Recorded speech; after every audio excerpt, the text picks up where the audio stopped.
Y bueno, ustedes saben que el cáncer de riñón en los últimos años ha sido una de las neoplasias en donde los avances han sido un tanto vertiginosos después de muchos años de sequía, como veíamos también en la sesión pasada, el cáncer de próstata, que también después de muchos años de sequía pues, ha habido muchas cosas nuevas.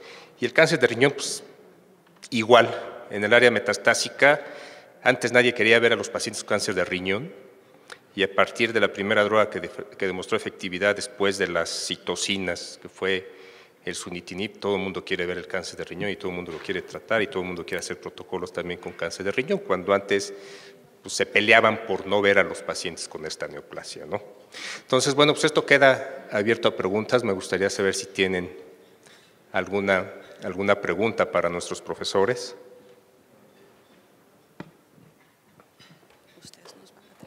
Sí, doctor, por favor. Si le prestan un…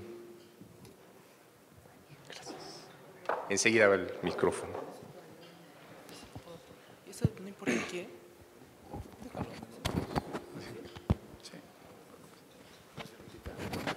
Muchas gracias. Buenos días a todos y a los ponentes especialmente.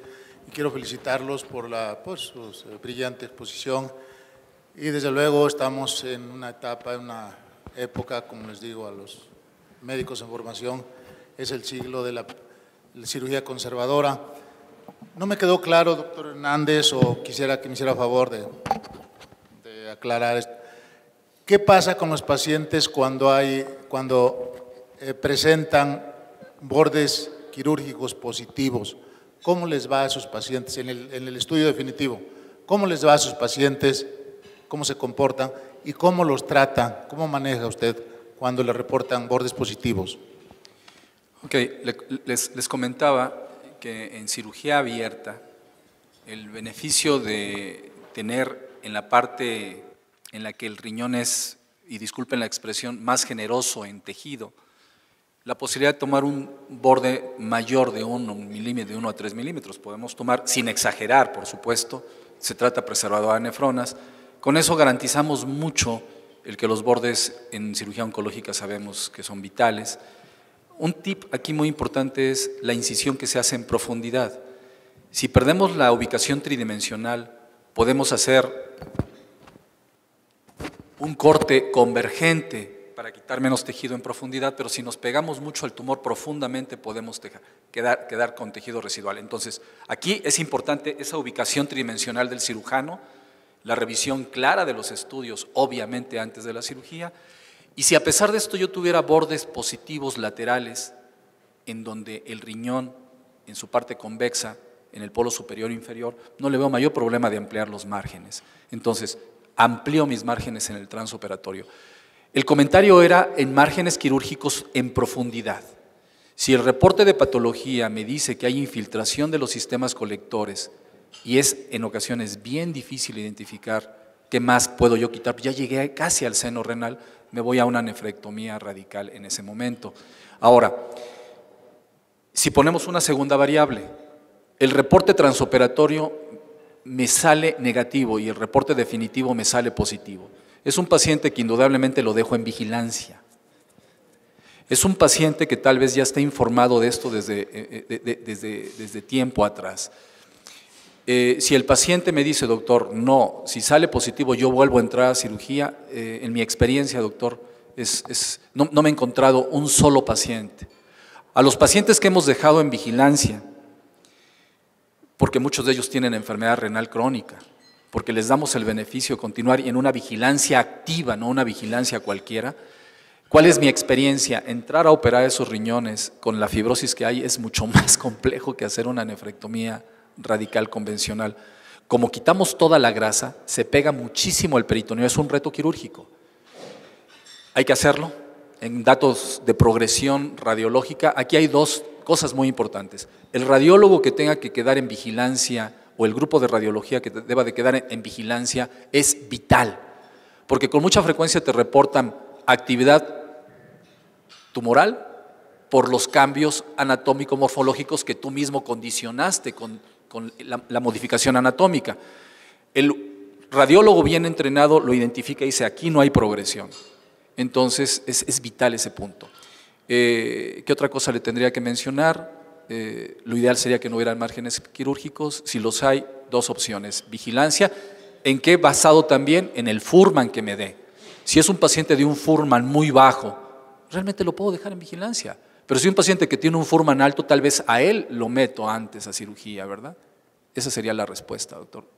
¿Sí le quedó claro? ¿Sí? Gracias. Gracias, doctor. ¿Alguna otra pregunta? Sí, doctor. García Rodríguez, por favor. Gracias, doctor Martínez Cedillo. Excelentes las dos ponencias y muy agradecidos por la información. Yo creo que uno de los grandes problemas que vemos en nuestras unidades, el cáncer de riñón, bueno, es tan heterogéneo, como lo mencionó el doctor, desde lo más pequeño hasta lo más estrambótico que podemos ver en cáncer. Un problema que confrontamos, y quizá ustedes compartan la idea, es ver pacientes con grandes primarios, buenos niveles de actividad, todavía no están en la fase metastásica, pero no sabemos qué hacer con los primarios, quizás son demasiado grandes para pensar en quitarlos, quizá haya datos de irresecabilidad, quizá estén muy molestos por dolor, sangrado. ¿Cómo manejan ustedes a sus pacientes con estas características? ¿Hay neoadyuvancia para ellos? ¿Ustedes han intentado darles algo de todo este armamentario y después intentar hacer algún control local o regional? Embolizarlos a veces no funciona mucho, caen en manejos paliativos de clínicas de dolor. Y no sé qué piensan ustedes al respecto de este específico grupo de pacientes. Gracias. Probablemente aquí pudiéramos hablar algo de neoadyuvancia en este tipo de pacientes. Sí, sí hay información, doctor, sobre sí hay información sobre neoadyuvancia. El grupo que tiene más experiencia con ella es el grupo del Anderson. Creo que ya, ¿verdad? Es el grupo del Anderson el que está teniendo más experiencia con ella. El reporte que hicieron en gastrointestinal, en el ASCO genitourinario de este año y el del año pasado, sucede lo mismo que en otras neoplasias que hacemos neoadyuvancia. Todavía no ha logrado, por el mecanismo de acción de los medicamentos, disminuir de manera importante la carga tumoral como para que usted pudiera hacer una cirugía mejor, y en supervivencia libre de progresión y en sobrevida global los resultados están igual. Es muy controvertida también todavía la adyuvancia en este escenario. Probablemente lo que sí estemos obligados es a buscar mejor la enfermedad metastásica, en mi opinión, porque muchos de esos pacientes, como usted dice, con tumores grandes, tal vez ya sería poco probable que no fueran ya metastásicos. Y en el escenario de metastásicos, también el grupo del Anderson saca no fue el tema de la presentación, pero tiene características muy claras de a quién no vale la pena llevar a cirugía. En este momento las que recuerdo son precisamente ECOX bajos, algo que ver con la hemoglobina, afectación retroperitoneal, que creo que me parece que también está incluida, pero sí es muy clara la indicación en quien ya no vale la pena hacer una nefrectomía, porque lo más probable es que tenga enfermedad metastásica. Los pacientes que están llevando a neoadyuvancia son tumores más pequeños de lo que yo les he visto. Doctor Hernández Toriz. Yo entendí la pregunta también en el escenario de qué poderle ofrecer de primera instancia a ese grupo de pacientes, y si tiene que ver con cirugía, la reflexión es la siguiente. Un concepto actual, obviamente en el entendido que mi paciente, digo, la medicina es mucho de sentido común, perdón, no quiero ser, principalmente no me quiero faltar respeto y mucho menos a ustedes en cuestiones muy lógicas, de sentido común, pero a veces vale la pena reflexionar en esos puntos de sentido común. Yo creo que un paciente que esté muy mal, aplica para todo, pues no le hacemos nada y lo ideal sería dejarlo morir en paz. ¿Hasta dónde esa selección de mi paciente quirúrgico? Pues si quito a los pacientes con comorbilidad tan extensa que el propio procedimiento adelante su cirugía, me quedo con esos pacientes que usted menciona, volúmenes tumorales grandes, posiblemente enfermedad metastásica. Y entonces la respuesta es, hoy el valor de la terapia sistémica depende en mucho del nivel de citorreducción que yo haga. Si el tumor es muy pequeño a nivel renal y tiene más carga tumoral metastásica, la nefrectomía hay que hacerla, pero sabemos que el reto va a ser más por la carga sistémica. Pero en el grupo de pacientes con enfermedad voluminosa, no importa si tiene trombo en cava, no importa si la enfermedad ganglionar, por ejemplo, si hablamos de papilar tipo 2, es el diablo ese tumor. Pero en términos generales la recomendación es a todo aquel paciente que le podamos hacer nefrectomía, en el entendido del grupo de pacientes que vale la pena no hacerlos, quiero ser reiterativo, hay que hacerlo, doctor. Hay que hacerlo porque eso les va a ayudar mucho en el tratamiento sistémico. Aparte va a mejorar mucho la calidad de vida. Lo que no se valdría es meter a un paciente a cirugía que ni siquiera alcanzara por muerte a llegar a algún tratamiento de tipo sistémico, ¿verdad? Actualmente está corriendo también un estudio del doctor Rini en la Cleveland Clinic, donde están justo en ese escenario del paciente en buen estado funcional, llevándolo a terapia metastásica de primera línea, cualquiera que sea el protocolo que tenga ahorita el doctor, y posteriormente llevándolo a cirugía. Probablemente este estudio ahorita va a ser el que nos va a determinar exactamente mejor la conducta que tomar en este tipo de enfermos. Coincido con usted, el paciente renal con Maleco, hemoglobina baja, ya lleva dos factores. Y si a eso le sumamos otros dos que con frecuencia se ve en la clínica, es un paciente que verdaderamente ya no hay mucho que ofrecerle. Algo adicional es que en los hospitales de concentración, y por favor, es otra forma de expresar con respeto a todos ustedes, en el sentido de que a veces cuando uno menciona números no es en afán ni de presunción ni protagónicos, al contrario.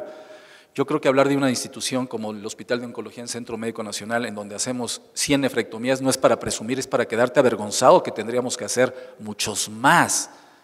100 no son muchos si es un hospital de concentración. ¿Por qué hago esta reflexión? Porque en nuestro hospital operamos ese número, pero el número de los que no operamos es mayor que este. Por lo tanto, mi reflexión tiene que ver con que al grupo de pacientes que tengamos que operar, es vital entender que está la otra parte de la que no le voy a ofrecer nada por todos esos criterios, y es donde el abordaje es tener histología, en aquel paciente que pretendemos que se pueda dar histología para tratamiento sistémico. Antes las biopsias de riñón eran para puntos muy peculiares, hoy en cáncer de riñón no resecable, con características adecuadas para tratamiento sistémico, debe de ir a biopsia renal. Hay que contar con un buen patólogo, como ya se mencionó. Durante los últimos 40, 50 años, hasta hace el advenimiento de la terapia blanco, 7 años, realmente no habíamos avanzado más que en anatomía patológica. Y hoy hay que aprovechar ese avance en anatomía patológica para conocer histología. Como que te quedas muy corto no tener histología y dar tratamiento sistémico, pues porque estás dando palos de ciego, ¿verdad? A propósito, doctora, es fascinante llegar y escoger unos zapatos negros y decir, estos me llevo, ¿eh? Sí, doctor, totalmente. ¿Alguna perdóneme otra el comentario sexista, pregunta? pero era muy buena Doctora, la analogía. Acá, por favor.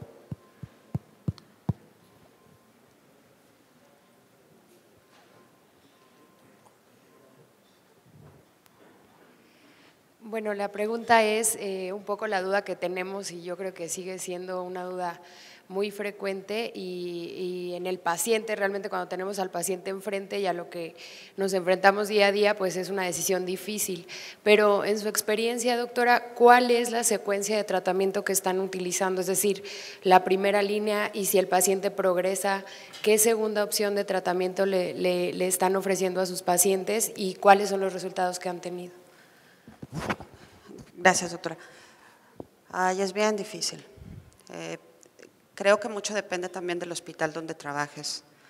Creo que en una neoplasia con información tan joven, lo ideal sería meter a todos los pacientes a protocolo de estudio, porque hay muchas dudas que todavía no sabemos de cómo manejarlo. Sobra que les diga a ustedes que lo viven, que bueno, hacer protocolos en México a veces no es lo más sencillo, y de muchos de ustedes dependerá que lo podamos hacer mejor en el futuro. Mi hospital es un hospital privilegiado que no refleja la realidad del país. Yo he platicado con la gente de urología del siglo XXI, de hospitales de concentración del Instituto General de México, Juárez, y definitivamente es otra realidad. Muchos pacientes, a viva voz del doctor Samuel Rivera, siguen recibiendo todavía de primera línea citoquinas y evidentemente eso hace que cambie la curva. Mi hospital es privilegiado también porque al margen de tener los recursos, tenemos una excelente comunicación con los urólogos. Entonces también yo recibo etapas metastásicas, llamémosle entre comillas, tempranas. Los pacientes que mencionaba el doctor García Rodríguez en mi entidad son los menos. Entonces, lo que estamos haciendo de experiencia en el oncológico, dividimos a los pacientes en jóvenes, entre comillas, menores de 65 años, y sí estamos utilizando SUTEN de primera línea. Nos movimos un poco a Pazopanib para hacer la experiencia, porque también no puede uno descalificar algo si no lo conoce, y ellos tuvieron una estrategia muy agresiva de costo. La realidad es que las respuestas con SUTEN, en mi humilde opinión, me quedo mejor. Si el paciente progresa, que prácticamente el promedio de nosotros es 11 meses, 12 meses, cubre lo que la literatura. Nosotros tenemos un medicamento en cuadro básico de segunda línea que es Sorafenib y estamos haciendo la experiencia. Sé que las guías dicen, pero finalmente así tenemos que trabajar todos con lo que tenemos. Y de tercera línea estamos dejando Everolimus. Esa es la secuencia que estamos manejando, no nos ha ido mal.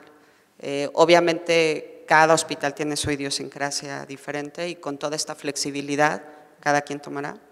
Hemos hecho también una experiencia en adultos mayores con Sorafenib, que no nos ha ido mal también. Espero que próximamente lo puedan ver ustedes publicado en la GAMO, si es que ya me lo aceptan, porque ya está enviado, pero bueno, esperemos que la podamos compartir con ustedes. Y tenemos un tema ahí con el paciente, es otra experiencia que estamos abordando, cáncer renal y enfermedad metastásica en sistema nervioso central. Ahí es un nicho de oportunidad para otras drogas que penetran bien la barrera, también con SUTEN y también con bevacizumab. Y otro tema también es que cuando uno ya se dedica a esto con más detalle, el paciente que solamente tiene enfermedad metastásica ósea es otro tema. O sea, el paciente de cáncer renal metastásico con enfermedad ósea es otro tema, que probablemente después ya la información se genere y lo podamos también compartir. Pero en esencia, eso es lo que hacemos en mi hospital. Pero insisto, no lo pondría yo como política pública porque no es la realidad de la mayoría del país. La última pregunta, por favor. Doctor, en su experiencia, ¿qué porcentaje de pacientes que usted opera son candidatos a cirugía conservadora y qué estudio solicita en caso de que deje al paciente en seguimiento solamente, o sea, en vigilancia? ¿Cuál fue la segunda pregunta? ¿Qué estudio solicita para el seguimiento de aquellos pacientes que dejan? Bueno, la experiencia que tengo a nivel institucional es lo que les comentaba. De todo este grupo yo creo que nos llegará un 7 a 10% de pacientes candidatos para nefrectomía parcial. Esto quiere decir que de segundo nivel, hospitales general de zona, todos los pacientes son operados de nefrectomía radical. Es un crimen eso. En medicina privada es peor tantito el asunto, porque el paciente tiene la opción de buscar segundas y terceras opiniones. Y curiosamente uno se encuentra ahí un número impresionante de personas que les ofrecen reiteradamente nefrectomía radical, nefrectomía radical, nefrectomía radical. Y pues es un buscar de los pacientes hasta que encuentran a alguien que les ofrezca, no exento del riesgo, que quede claro, esto tampoco es presunción, el paciente con nefrectomía parcial puede en su momento ser necesario hacerle, pero esa visión filosófica que tú tienes de decir, así pienso y quiero luchar es lo que establece la diferencia, ¿verdad? Querer preservar. El paciente que se queda en vigilancia, que son pacientes muy selectos, esto es vigilancia activa, el tamaño promedio que hemos aceptado en el incremento es aproximadamente 3 milímetros por año. Si yo veo un patrón de crecimiento mayor que tal vez corto la vigilancia. Otra alternativa, por ejemplo, que hoy es una condición necesaria en crioablación y radiofrecuencia, en este grupo de pacientes, Para ver la respuesta oncológica se hace una biopsia preoperatoria y se controla con biopsias previas a los procedimientos que acabo de mencionar y posteriores a los procedimientos. Si aplicamos esto a vigilancia, ¿qué tanto valdría la pena hacer una biopsia para descartar que no sea ese 20%, 25% que va a ser enfermedad benigna? Hasta el momento no es una recomendación internacional, únicamente ver el tamaño con ultrasonido y eventualmente una urotomografía si lo considero necesario. Hay pacientes que les va muy bien con vigilancia, doctora, porque pudiera tratarse de ese 20% de enfermedad benigna o de Fuhrman muy bajo, ¿verdad? Pero el tamaño en síntesis es lo que nos establece conducta. La última, ahora sí, y terminamos.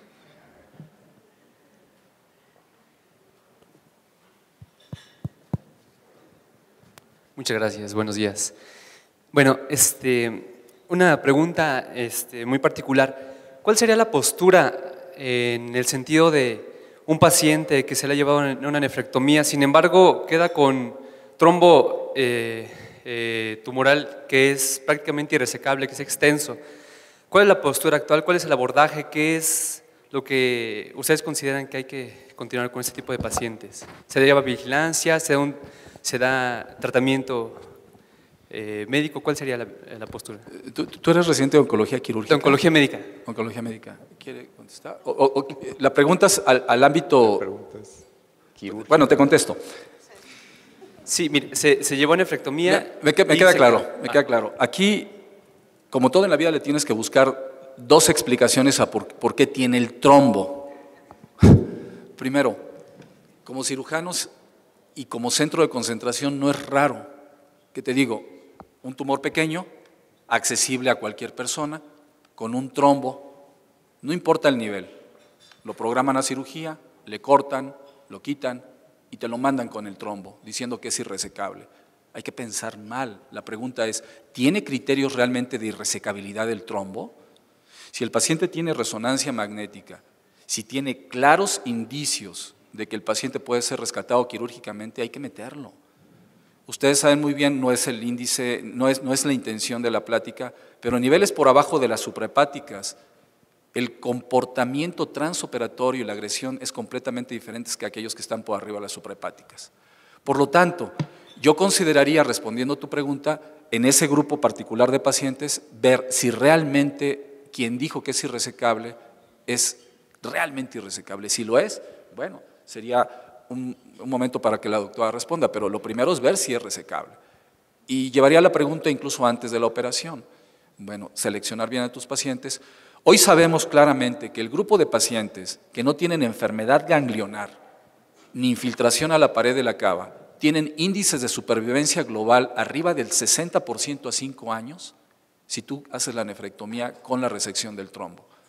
El invadir la pared es un factor de mal pronóstico para recaída y progresión sistémica, y la enfermedad ganglionar, que antes Robson la ponía igual que el trombo, por eso se hizo la diferencia en la nueva clasificación. Les va muy bien a los trombos que puede resecar completamente. Ahora, si es irresecable, se han hecho estudios también de tratamientos sistémicos. Esto es un trombo tumoral con irrigación, puede disminuir su tamaño y a veces se da en forma preoperatoria para poder entrar a cirugía. ¿Qué tanto valdría la pena dar el tratamiento y evaluarlo posterior al tratamiento sistémico? Creo que es una opción, ¿verdad? Sí, la literatura dice que la presencia de trombo o no le afecta el pronóstico al paciente. No te va a impactar ni en supervivencia libre de progresión ni en sobrevida global. Si lo pueden operar, hay que operarlo. Todavía no podemos tener a ciencia cierta si es tumoral o no. La carcinogénesis del cáncer renal pudiera pensar que sí. Si el paciente está etapificado, la adyuvancia también está controvertida, no sería mi indicación. Si el cirujano lo puede quitar, hay que quitarlo. Si no lo puede quitar, yo no le daría nada, yo lo vigilaría y le aplicaría los riesgos obviamente los que les presenté. Si no me cubre ningún otro riesgo, es un paciente que tengo que dejar en paz. Nada más para complementar, de 100 pacientes con trombo en la cava, 99.99 es trombo tumoral. En ocasiones tienes un componente mixto de un trombo tumoral más un componente de trombosis clásica, Usualmente el crecimiento es en la dirección del flujo sanguíneo, esto es hacia corazón, eso establece los diferentes niveles, pero habrá trombos en ocasiones que se pueden ir hasta la vena contralateral o incluso en sentido de la cava inferior, ¿verdad? Entonces, yo concluiría el tema con que es una muy buena pregunta para ver si tiene opciones de rescate quirúrgico, si es que fuera posible, ¿verdad? Pues muchísimas gracias. Yo les quiero agradecer a nuestros profesores. Muchas gracias, doctora Paula Cabrera. Muchas gracias, doctor Hernández. Quisiera un aplauso para ellos. Muchísimas gracias por su colaboración. Antes de que se vayan, dos anuncios, por favor, dos anuncios parroquiales, que esto es importante para ustedes. Si me ponen, quiero comentarles dos aspectos. Uno, dos convocatorias. Una, el Instituto Científico Pfizer, junto con la Sociedad Mexicana de Oncología, siempre hacen una convocatoria para un premio, que es una estancia corta en el extranjero. Entonces, esto es para tanto como para residentes como para algún médico ya formado. Vean las bases, si me pasan las… Aquí están los requisitos. Si ustedes entran a la página de los medios, esto va a estar publicado en la página de los medios, por favor entren, porque ya varios residentes se han ido a estancias cortas en el extranjero, se lo han ganado. Están las bases publicadas ahí, vale la pena. Entonces, es un enorme esfuerzo que hace el Instituto Científico Pfizer y pues coopera con la Sociedad Mexicana de Oncología para lanzar este premio. Entonces, por favor, está la convocatoria, véanla, encuéntranla ahí en la página del ESMEO, es bien importante que lo hagan, no vale la pena que yo se la repita, véanlo por favor, es importante de veras. Si quieren irse al extranjero, es una estancia por 3 meses, no más, son 3 meses, les ayudan con cierta cantidad mensual, que son 20,000 pesos mensuales para el mantenimiento allá, boleto de avión, entonces vean eso por favor. Están las bases, hay que verlas. Y la otra convocatoria es una convocatoria para una trivia. Tenemos en la Sociedad Mexicana de Oncología, en la mesa directiva, tenemos gente muy entusiasta, y la doctora Michelle nos sugirió esto, es una convocatoria para que contesten una trivia que va a ir apareciendo en la página del ESMEO también, pero para esto tienen que leer la Gaceta de la revista de la ESMEO, porque es un cuestionario que van a responder de preguntas que aparecen de temas en la Gaceta, y el que gane, el que responda mejor el cuestionario, se va a ganar una beca completa para ir al Congreso en octubre en Cancún. Entonces también están las bases ahí en la página, entonces véanla, vale la pena. Ya también algunos otros residentes se han ganado con otra forma de convocatoria becas para ir al Congreso. Y sin más, pues no me resta más que agradecerles a todos ustedes su presencia. Muchas gracias y que tengan un buen fin de semana y nos vemos la próxima vez. Gracias.